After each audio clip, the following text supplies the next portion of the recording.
falando de jazz porque a gente adentrou no século XX, né? E é curioso como a música erudita ela perde espaço para a música popular.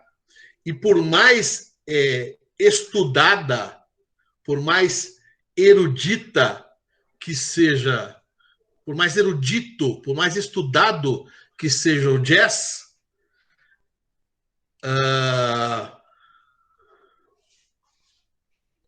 ele é popular. É um gênero que você percebe que a música ela é dançável, né?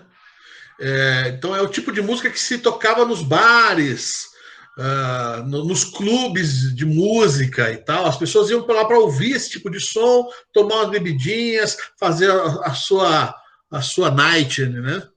Era muito comum isso. E é um gênero que fez tanto sucesso que ele surgiu basicamente junto com o rádio, né?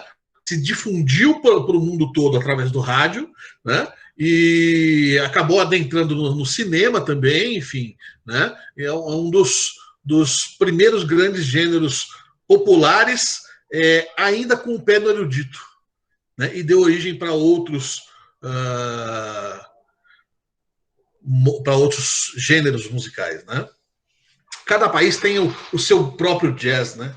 Esse jazz mais puro a gente percebe lá nos Estados Unidos, mas, por exemplo, Brasil, a gente tem o nosso jazz, que é o chorinho, né? O chorinho ele tem as suas bases ali no lundu, no samba, etc., mas ele tem esse lado de música estudada, esse lado de música erudita e muito de improvisação, né? Então, o chorinho é o nosso jazz, né? E é um fenômeno também que fez grande sucesso aqui logo de cara na virada do século. Então, não tem uma maneira melhor da gente apresentar as vanguardas que não seja através do jazz. Estávamos estudando, então, a tal da arte moderna, né, que é revolta contra tudo isso a gente já falou na outra aula, não é? Falamos na outra aula também de onde vem o termo vanguardas, né? E as características gerais dessa arte moderna como um todo, né? Que fala muito do expressionismo. O expressionismo ele se encaixa em tudo isso. E não é à toa que eu costumo falar que todos os outros movimentos, todas as vanguardas, elas têm um pezinho no expressionismo, né? São maneiras diferentes de apresentar esse expressionismo, né? Na verdade, a diferença nem é tanto filosófica entre eles, né? A diferença entre essas vanguardas acaba sendo mais estética, né? Enfim. Vamos começar pelo fauvismo. De onde vem esse nome fauvismo? É um grupo de artistas encabeçados por Matisse. Matisse é o principal deles. Se você não lembrar de nenhum outro, lembrou de Matisse, tá ótimo, amiguinho. Ele é o grande nome do fauvismo, né? Eles eram os artistas que tinham a sua linguagem expressionista, tinha sua linguagem moderna, como você pode perceber, ó, as figuras humanas com leve deformação, o uso das cores não naturais, a gente tem uma dificuldade de enxergar aí a profundidade, né? Você percebe que na cena ali da mulher que ela está sentada num sofá, a gente quase não percebe as formas do sofá, da parede, etc., né? Mesmo essa mesa que está um pouco à frente dela, está numa posição meio confusa, a gente percebe que tem profundidade muito mais pelo escorço, pela sobreposição das formas, do que pela perspectiva, né? Então, a morte da perspectiva, como a gente conhece, é uma das principais características expressionistas, uma das principais características modernas, e isso a gente já tinha no fauvismo. Mas o forte do fauvismo, o forte mesmo, são as cores. Percebe que são cores que não têm compromisso nenhum com a realidade, né? E elas são jogadas de maneira a compor esteticamente o quadro, né? São trabalhadas para que elas fiquem harmônicas, bonitas junto, né? E brincando com contrastes, etc. Então, aqui as escolhas da cor tem muito mais a ver com o clima que se quer dar para o quadro, para a emoção que se quer imprimir ao se ver a imagem, né, do que qualquer outra coisa. E são cores muito fortes, cores muito vibrantes, cores muito alegres, né? Você tem que lembrar que o fauvismo é início do século XX. A gente não tinha passado ainda pela Primeira e pela Segunda Guerra Mundial, né? Então, era um período assim de... estava perto da Belle Époque, se vivia em plena prosperidade e se vislumbrava um mundo novo através de uma linguagem nova visual dentro das artes. Tá? E o nome fauvismo, ele vem de um artigo que fizeram sobre esse grupo de artistas que resolveu fazer uma exposição só do trabalho deles, porque isso é uma característica comum da arte moderna. Os meios tradicionais de exposição geralmente se negavam a abrir espaço para a modernidade, né? A arte que estava na moda era a arte acadêmica, então era muito comum que esses artistas se reunissem e criassem os seus espaços alternativos, né? Então eles fizeram uma grande exposição coletiva. Eles eram artistas já de renome, apesar de trabalharem com uma linguagem bastante moderna. Eles caíram no gosto do público, caíram no gosto de parte da crítica, e eles eram considerados muito bons, verdadeiras feras. E a palavra francesa para fera é fauve. Daí vem o fauvismo. As feras seria uma espécie de ferismo. Ok? O fauvismo, ele é uma variação do expressionismo. Ele é uma das gavetinhas dentro do expressionismo. Né? A gente só coloca ele separado por ele ser localizado muito mais em Paris, né? E ter esse aspecto muito mais alegre comparando com o restante do expressionismo. O expressionismo em si, ele é mais denso, né? Ele é mais pesadão, ele trabalha com mais dramas humanos, ele tem uma tendência a ser pessimista, ele não vê com bons olhos esse futuro, né? Inclusive, já tivemos questões disso na nossa última avaliação, que quem enveredou por esse caminho acertou tranquilamente a resposta da questão, né? Porque eles não têm uma visão otimista, eles não têm fé no futuro, né? Eles acham que o futuro vai ser sombrio, né? Porque a humanidade, ela é sombria, né? O ser humano tem um lado ruim, né? Seja por um sofrimento próprio que o artista passou graças à sua vida mesmo, ou seja por um conjunto de fatores dentro da sociedade que fazem com que esse artista veja o mundo de uma forma mais pessimista. Então a gente tem aí destaque no expressionismo para Munch, né, que a gente vê ali com o quadro O Grito. Então corrijam esse erro, que é um erro bastante comum. Tem gente que fala que O Grito foi pintado por Van Gogh. Não, amiguinho, não foi pintado por Van Gogh. Grito foi pintado por Munch. Munch, que era alemão. Tá? Munch, ele é de uma geração assim de transição entre o século XIX e o século XX. Ele não estava em nenhum dos grupos formadores do expressionismo, como o Grupo A Ponte ou o Cavalo Azul, né, que são os grupos mais conhecidos que deram origem ao expressionismo, né, mas ele é uma dessas grandes figuras que não se encaixavam no pós-impressionismo e que tem a sua linguagem totalmente expressionista. E como ele está nessa passagem, nesse surgimento do expressionismo, a gente pode tranquilamente, diferente do Van Gogh, o considerar como expressionista, né? O expressionismo, ele sempre vai além da imagem. Então, essa cena da ponte não é uma paisagem para mostrar a ponte, não é uma paisagem para mostrar o lago, o rio, a montanha, ou o céu, ou as pessoas que passeiam pela ponte, né? Essa imagem tem todo um significado, né? Diz que Munch teve o pai morreu muito cedo, ele não conheceu o pai, né? A mãe morreu, ele tinha 5 anos de idade, e ele foi criado pelas irmãs. Dessas 3 irmãs, 2 enlouqueceram. Olha que vida difícil, né?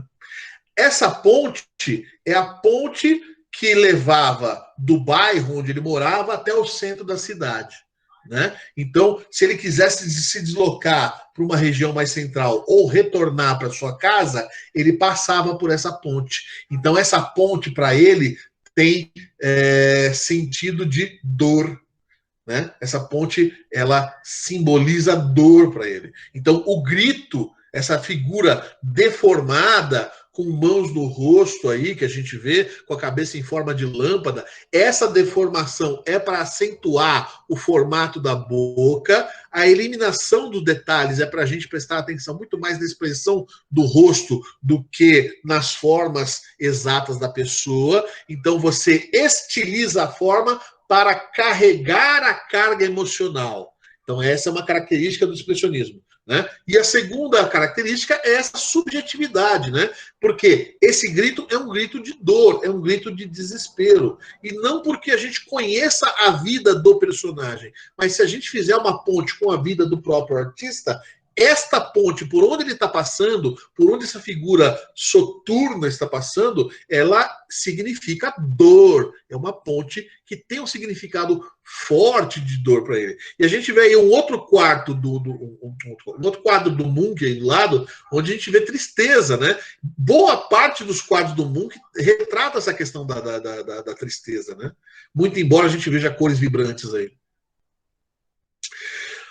Kirchner, outro grande nome do expressionismo, é bom a gente guardar Kirchner. Kirchner, ele foi soldado durante a Primeira Guerra Mundial, né? Então ele viu a maldade humana ao vivo, né?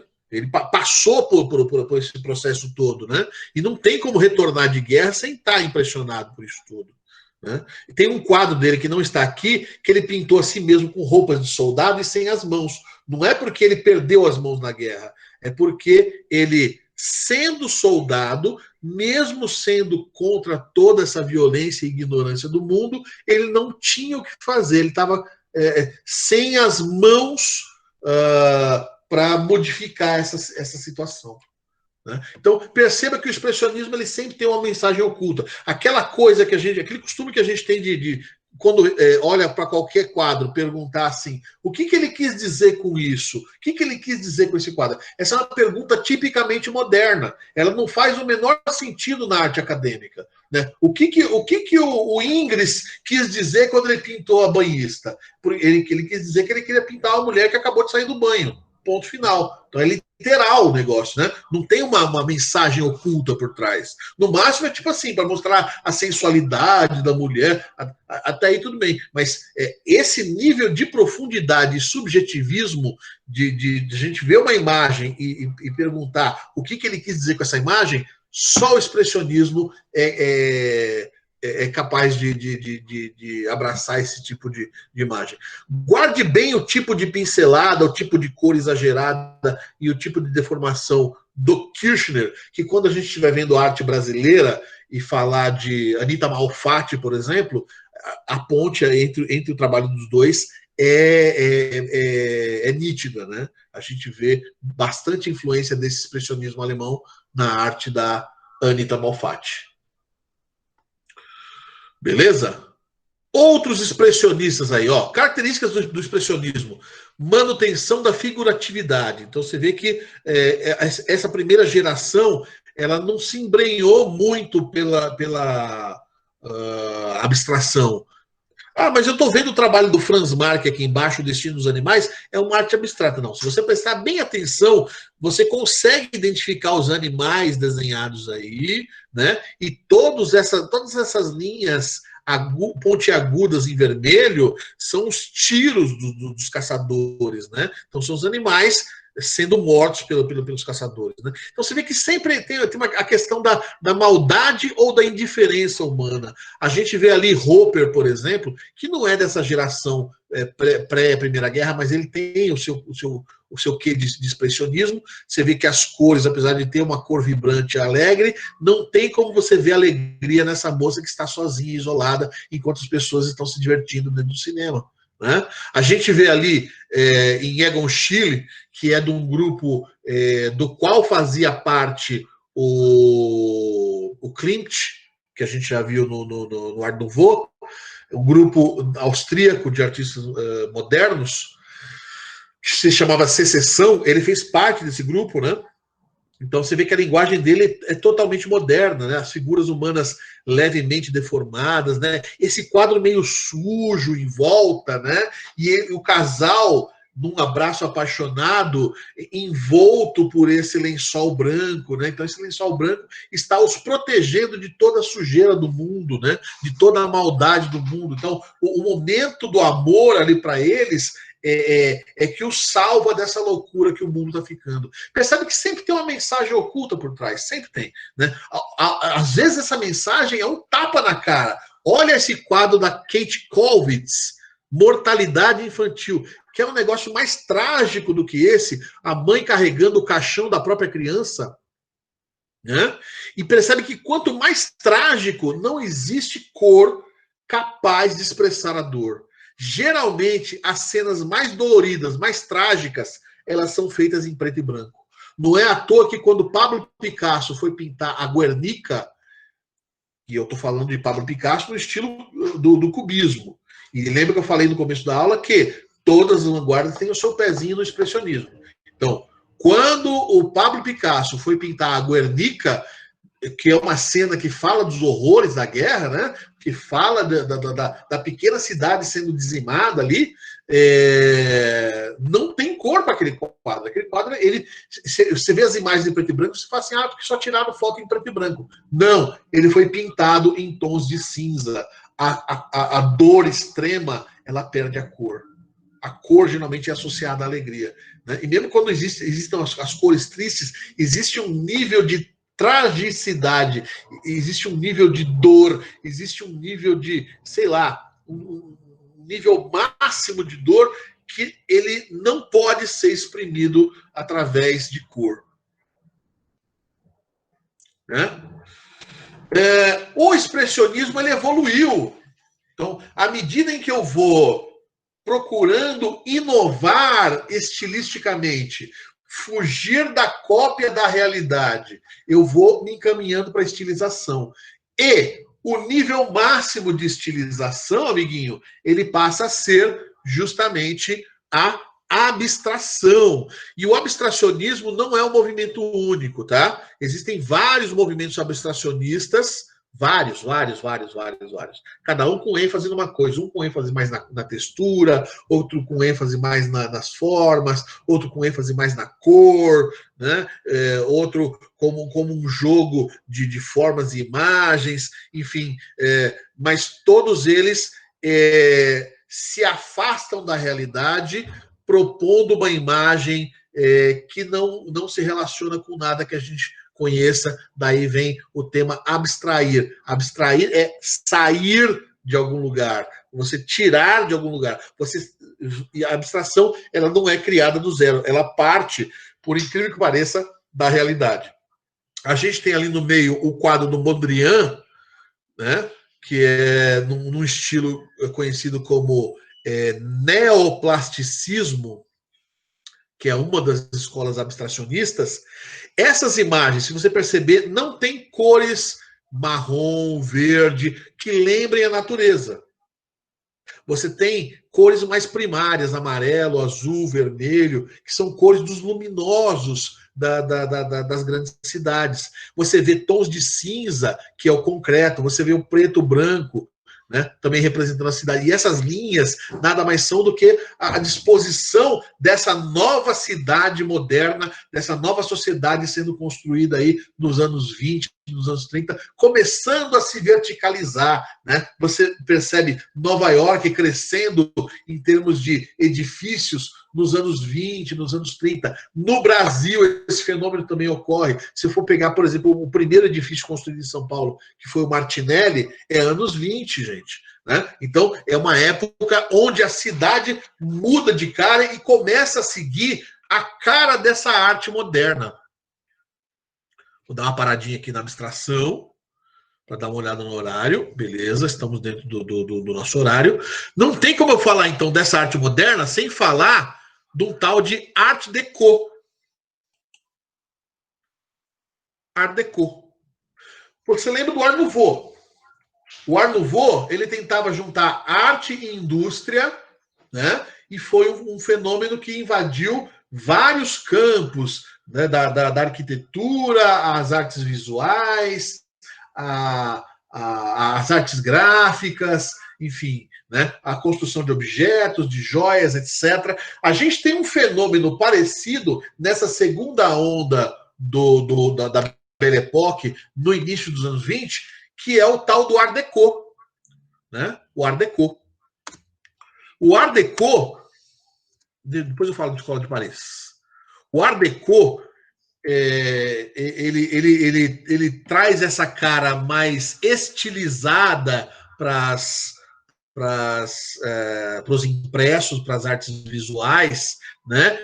E as artes decorativas que a gente vê aí em fachadas, em móveis, etc., se tornam mais geométricas, inspiradas no quê? Inspiradas justamente na abstração. Quando a abstração ela é criada e se torna uma moda, né? Ela invade toda a nossa vida, né? Então, os objetos do cotidiano, rádio, relógio, telefone, elementos decorativos, eles seguem agora padrões não mais inspirados na natureza, eles seguem padrões inspirados na geometria e na abstração, né? Olha lá, as joias, os relógios, né? Então muda-se tudo, né? É uma nova onda que invade todas as artes, que surgiu dentro do expressionismo, então é um braço expressionista, né? E que trabalha essa linguagem da abstração no nosso cotidiano, né? Ó, você vê que o formato dos automóveis, formas arredondadas dos aviões, né, dos foguetes e tal, para dar a sensação da velocidade. Esse carro não necessariamente era um carro veloz, é um carro que, se muito, sofrendo, chegava aos 80 por hora, mas a aparência arrojada dele era para dar essa sensação visual da velocidade. Então você vê que sensação visual da velocidade provocada pelo desenho, eu estou falando de uma linguagem expressionista aplicada no cotidiano, né? Então o carro, ele quer falar além do que ele apresenta, né? E os carros se tornam totalmente diferentes. Antigamente, todos os carros tinham a mesma cara, tudo calembeque, era tudo calembequinho, tudo com a mesma carinha. Mudava, você pegava um Ford, você pegava um Peugeot dos anos 10, os dois tinham a mesma cara, né? Agora você pega esses carros da geração dos anos 20, dos anos 30, dos anos 40, os carros começam a ter desenhos diferentes, né? E a gente começa a perceber nessa época, então, dos anos 20, dos anos 30, o surgimento de uma nova linguagem dentro das artes, que é o design, né? Então, que é o desenho aplicado à indústria para uma melhoria de comunicação dos objetos com as pessoas, né? Então você vê o carro, ele te dá essa sensação de ser mais veloz, muito embora ele não seja, então ele te vende todo um ideal pela própria imagem, né? Olha o prédio do Banespão ali, o edifício Altino Arantes, que a gente tem no centro de São Paulo, como ele nada mais é do que uma composição abstrata. Se você for olhar, são vários retângulos encaixados de tamanhos diferentes, um sobre o outro, né? As janelas todas criam um padrão a partir de retângulos. Então, nada mais é do que uma composição abstrata, né? E esse visual que a gente vê no Banespão, a gente vê em toda Nova York, por exemplo, né? É um estilo que a gente importou de lá, né? Que a gente trouxe de lá. Então, os grandes centros urbanos fora da Europa, porque a Europa ainda tem uma resistência maior com as tradições, né? Então a gente vê a linguagem da arte neoclássica de uma forma mais presente na arquitetura da Europa do que na América. Como na América tudo está sendo construído, né? É um continente novo que está sendo construído, ele para seguir esse caminho da modernidade, ele escolhe como linguagem visual justamente o Art Deco, né? Então, os grandes centros comerciais do mundo, a exemplo de Nova York, começam a se verticalizar na forma de prédios, e esses prédios nada mais são do que obeliscos modernos, obeliscos de linguagem abstrata moderna. Assim como o Art Nouveau, a gente tinha Mucha com a sua pintura influenciada pelo Art Nouveau, como a gente tinha Klimt com sua pintura moderna, mas também inspirada no Art Nouveau, quando a gente fala em Art Deco, não tem como a gente não falar de Tamara de Lempicka, né? Que é uma artista polaca, que ela tinha o nome de Maria Gorska, nasceu em Varsóvia, e ela mudou o nome para Tamara de Lempicka, criou um nome artístico, né? Quando ela se separou do marido e casou-se novamente, né? Mudou-se para Paris e foi se tornar artista e boêmia. Uma mulher à frente do seu tempo. Imagina que escândalo para a sociedade que é isso. Ela, inclusive, deixou a filha com o marido, né? É uma das coisas que ela meio que se arrependeu depois. Tanto que o grande personagem, essa ruiva que aparece em boa parte das pinturas dela, é a Kizette, que é a filha dela, né? Ou é uma imagem idealizada da filha dela. Agora, olha o cenário no fundo, como a gente tem um pouco de profundidade sugerida, né? Mas é uma profundidade geométrica, profundamente inspirada no Art Deco. Então, o maior nome na pintura que sofreu grandes influências do Art Deco foi justamente a Tamara de Lempicka. E ela, nos anos 20, se juntou a uma galera toda, aí eu volto lá para o começo, uma galera toda de artistas vanguardistas que estavam surgindo em Paris, né? A essa geração a gente dá o nome de Escola de Paris, né? A Escola de Paris original, ela é medieval. Então, era um grupo de artistas que trabalhavam com iluminuras em livros, né? Mas não fizeram tanto sucesso assim. Só o nome é meio conhecido, né? Esse nome se retomou no início do século XX, quando esse grande grupo de artistas modernos passou a frequentar as noites parisienses e produzir e expor nesse espaço, né? Passou a renovar as artes na Europa e a apresentar as suas vanguardas no grande polo de cultura que ainda era Paris, não é? Então a gente tem a Escola de Paris aí com artistas como Pablo Picasso, Chagall, Modigliani, Mondrian, Bonnard, Matisse. Esses eram os grandes nomes, eram os cabeças dessa chamada Escola de Paris, que não é uma escola, basicamente, né? É um grupo de artistas que passou a ser nomeado com esse nome, né? E aí, na esteira do sucesso desses artistas, foram surgindo outros, e a gente coloca eles também nesse mesmo caldeirão, como Jean Arp, Delaunay, Miró, Brancusi. Curiosamente, Brancusi foi professor de Modigliani, mas Modigliani era muito mais famoso que Brancusi. Né? Dali, Diego Rivera, a própria Tamara de Lempicka, né? Maurício Trillo, Chaim Sottile. Esses nomes, o Trillo, Sottile, Rivera, para quem assistiu o Modigliani no ano, não é um nome estranho para vocês, né? São personagens que apareciam naquele filme. Aliás, eu vou mandar para vocês o link para que vocês assistam esse filme, né? Do Modigliani, já que a gente falou de Escola de Paris, é um momento legal para você localizar no tempo essa história, né?